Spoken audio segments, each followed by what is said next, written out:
এটা জানা আছে কিনা? কারণ আমরা গীবতের গুনাহ থেকে বাঁচতে চাই না, চাই না সবাই? হ্যাঁ, কিন্তু কতক সময় হঠাৎ দেখা যায় কতগুলো কথা গীবতের ধারায় চলে আসে। আমি ওই কথাটা প্রতিষ্ঠিত করব এবং নিজেকে গীবতের গুনাহ থেকেও বাঁচাবো। দেখি বাঁচার উপায় নাই, আছে না নাই? এটা জানা নাই। আউযু বিল্লাহি মিনাশ শাইতানির রাজীম। বিসমিল্লাহির রহমানির রহিম।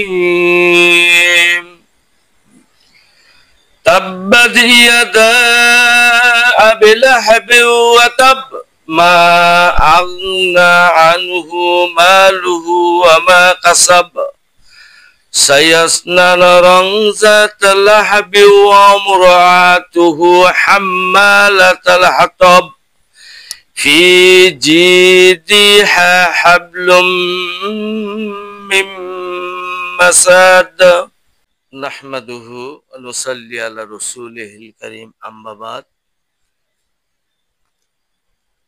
তাহলে যে সূরাটা আমি তেলাওয়াত করলাম, কথা বলবো, এটা গাইল পারা হচ্ছে না? গালি দেওয়া হচ্ছে কিনা? এটা গালির। কাকে দেওয়া হচ্ছে? আবু লাহাবকে। মানুষ তো, এটা নিন্দা করা হচ্ছে না? তাব্বাত একটা শব্দ যদি তুমি পড়ো তাহলে আল্লাহ 10টা করে সওয়াব দেবে। সেটা গালি দেওয়ার মধ্যে সওয়াব আছে কিনা? কেমন সওয়াব? 10টা করে নেই, একটা করে হরফের 10টা করে সওয়াব। আলহামদুলিল্লাহ, লাভ আছে না নাই? ঠিক তদরূপী তোমাদের সাথে কিছু কথা আলোচনা করি। হ্যাঁ, জি জি জি। আমাকে হেরে দিতে নিজেকে গুনাহ থেকে বাঁচানো লাগবে, সেই সূত্র ধারা মোতাবেক আমি সূরাটা তেলাওয়াত করেছি।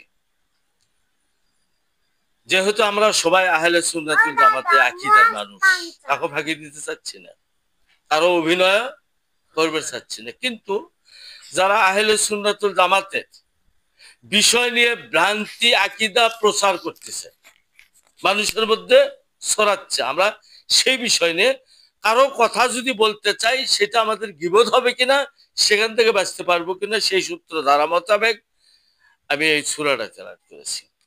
কি কথা বোঝা গেছে? হ্যাঁ, তাহলে সেই ক্ষেত্রে তোমরা একটা কথা আরো আমি একটু পরিষ্কার করে বলি, যে আমরা বলবো যে অমুক বলছে বা অমুক আকীদার অমুক ফেরকার কোনো আলেম কোনো ব্যক্তি এরকম প্রশ্ন যে করে, তাহলে আমরা সাধারণরা কোথায় যাব?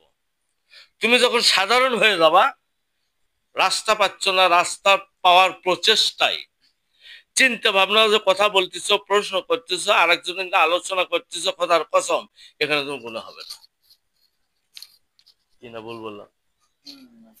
হ্যাঁ, আমার কথা কি সন্তোষজনক? সন্তোষজনক না। আমাদের কথাই যদি আল্লাহ সন্তুষ্ট না হয় তাহলে কিছু সন্তুষ্টজনক না। আবার কথায় যদি তোমরা সন্তুষ্ট হও, হাজার হাজার লাখ লাখ মানুষ সন্তুষ্ট হয়, লাভ হবে না যদি আল্লাহ সন্তুষ্ট না থাকে।